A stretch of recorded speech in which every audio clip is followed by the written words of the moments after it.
Hello friends, Radhe Radhe, जय श्री कृष्णा। कैसे हैं आप सब? आई होप आप सब अच्छे होंगे, स्वस्थ होंगे। तो आज इस वीडियो में मैं आप सबको बताने वाली हूँ कि आषाढ़ मास 2025 में कब से शुरू हो रहे हैं और कब समाप्त हो रहे हैं, और आषाढ़ मास में हमें क्या करना चाहिए, क्या नहीं करना चाहिए, क्या खाना चाहिए, क्या नहीं खाना चाहिए, और किस देवता की पूजा करना चाहिए। इन सब की जानकारी इस वीडियो में मैं आप सबको देने वाली हूँ। वीडियो के अंत तक जरूर से जरूर बने रहिए। वीडियो बहुत ही इम्पोर्टेंट है, तो आपको सारी जानकारी इस वीडियो में मिल जाएगी आषाढ़ मास से। तो चलिए शुरू करते हैं। आषाढ़ के महीने में क्या क्या व्रत आते हैं, कितने त्योहार आते हैं, क्या खाना चाहिए, क्या नहीं खाना चाहिए, तो सारी जानकारी इस वीडियो में आप सबको देने वाली हूँ। आषाढ़ मास की जो शुरुआत है वो 12 जून से शुरुआत होगी और 10 जुलाई तक आषाढ़ मास पूरा होगा। यानी एक महीना तो हर महीना 30 दिन का रहता ही है, तो पूरा एक महीना भगवान विष्णु की पूजा अर्चना करनी चाहिए। आषाढ़ मास में विष्णु भगवान की पूजा का बहुत ही बड़ा प्रावधान है। ये महीना विष्णु भगवान को समर्पित होता है। आषाढ़ महीने में भगवान विष्णु योग निद्रा में 4 महीने के लिए चले जाते हैं, तभी से चातुर्मास की शुरुआत होती है। इस चातुर्मास में कोई भी मांगलिक या शुभ कार्य नहीं होता है। नए व्रत की शुरुआत भी नहीं की जाती। आप व्रत का उद्यापन कर सकते हैं, लेकिन नए व्रत को उठा नहीं सकते हैं। कोई भी मांगलिक कार्य जैसे संस्कार, बरुआ, मुंडन, उपनयन संस्कार, विवाह, गृह प्रवेश नहीं कर सकते। चातुर्मास के समय भूमि पूजन, नींव पूजन वर्जित होता है, क्योंकि कोई भी शुभ मांगलिक कार्य ना करें, क्योंकि देव गुरु बृहस्पति अस्त हो जाते हैं। इसी आषाढ़ मास में गुप्त नवरात्रि भी आती है, और गुप्त नवरात्रि में माँ भगवती की गुप्त तरीके से पूजा अर्चना करना चाहिए। वैसे तो नवरात्रि जो है चारों होती है साल भर में, 2 गुप्त नवरात्रि, 2 प्रकट नवरात्रि। 2 प्रकट नवरात्रि तो हम सब जानते हैं, लेकिन गुप्त नवरात्रि कम, बहुत ही कम ही लोग जानते हैं। अब गुप्त नवरात्रि में क्या होता है कि हमें गुप्त तरीके से पूजा अर्चना करना चाहिए माता दुर्गा की, और किसी को बताना नहीं चाहिए। अगर जैसे कि आप कलश रखना चाहते हैं तो आप कलश रख दीजिए।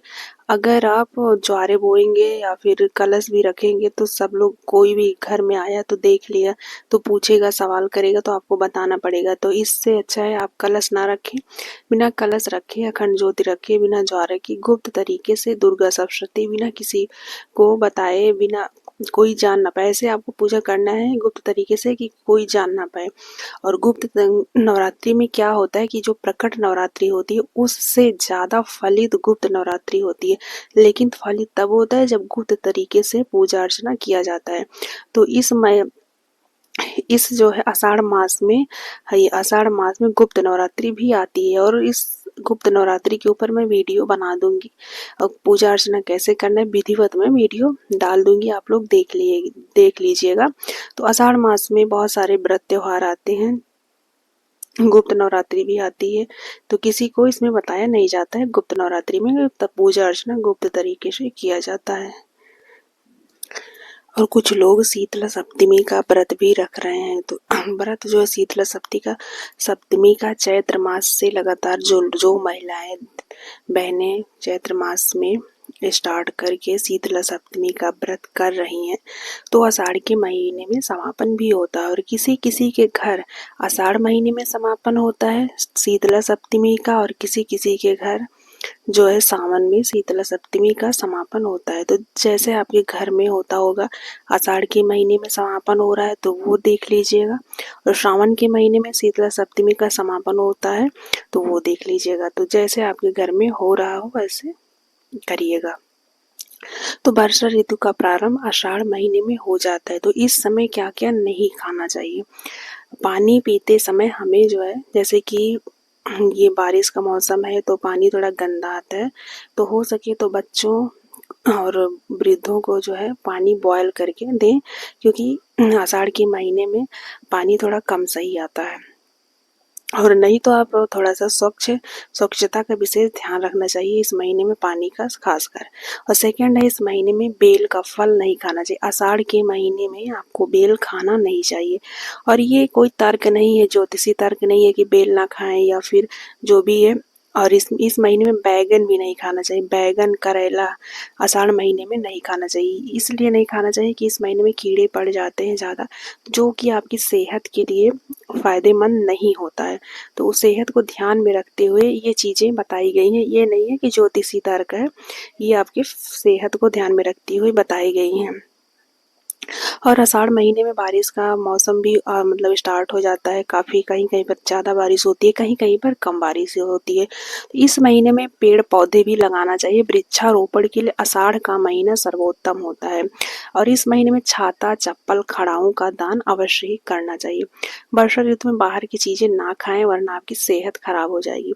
और आषाढ़ मास के शुक्ल पक्ष में जो व्रत का उद्यापन कर सकते हैं, लेकिन व्रत को उठा नहीं सकते हैं। तो आषाढ़ महीने में जो चातुर्मास होता है, तो चातुर्मास आषाढ़ मास के शुक्ल पक्ष की एकादशी को चातुर्मास शुरुआत हो जाता है। तो चातुर्मास में व्रत का उद्यापन कर सकते हैं। अब कुछ लोग कहते हैं कि व्रत का हम शुरुआत करना है, तो आप व्रत की शुरुआत चातुर्मास में नहीं कर सकते हैं, लेकिन उद्यापन कर सकते हैं। और 10 जून 2025 को गुरु अस्त हो जाएंगे, तो 7 जुलाई को उदय हो जाएंगे। तो इस बीच जो है गुरु अस्त जब होते हैं, तो मायके ससुराल से आना जाना सब बंद हो जाता है। तो गुरु अस्त पर अनेक राशि पर प्रभाव पड़ता है। और मेष राशि पर गुरु अस्त होने पर भी उनके लिए विवाह, नौकरी की कामना पूरी हो जाएगी, जो लोग मेष राशि वाले हैं। 7 जुलाई के बाद सभी मांगलिक कार्य शुरू हो जाते हैं। इससे पहले मांगलिक कार्य भी बंद रहेंगे। तो गाय को, कौवा को, कुत्ता को भोजन इस महीने में जरूर, वैसे इस महीने में क्या हमेशा ही भोजन खिलाना चाहिए। तो सबसे इम्पॉर्टेंट ये बात है कि आषाढ़ के महीने में क्या नहीं खाना चाहिए।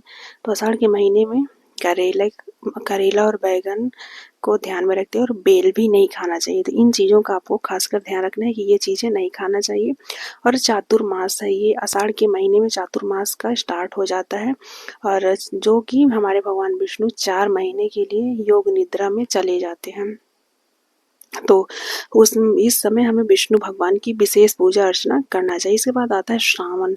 सावन में जो है हमारे भोलेनाथ की पूजा, 1 महीने पूरा सावन चलता है, विशेष पूजा अर्चना की जाती है। तो वैसे आपको ध्यान रखना है कि आषाढ़ महीने में हमें भगवान विष्णु की विशेष पूजा अर्चना करना चाहिए।